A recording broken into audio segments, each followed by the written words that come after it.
Pagdiriwang ng bagong taon sa Region 1, generally peaceful ayon sa PNP. Tutukan sa report.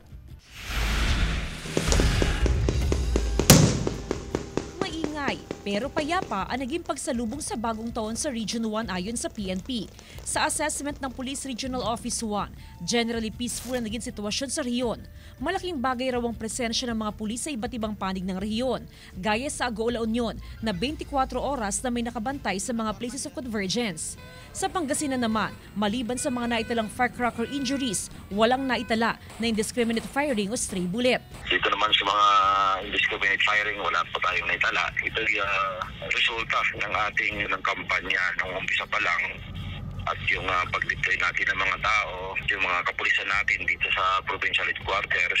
Umaasang otoridad na mapapanatili hanggang sa mga susunod na araw ang zero case ng indiscriminate firing sa lalawigan. Ramdam daw ng ilang Pangasinense ang payapang selebrasyon ng bagong taon, gaya ni Melba mula sa San Fabian, Pangasinan. Napakaganda, walang nadisgrasya, masaya. Kahit na ganong kasaya, wala rin na aksidente, walang putukan, tahimik.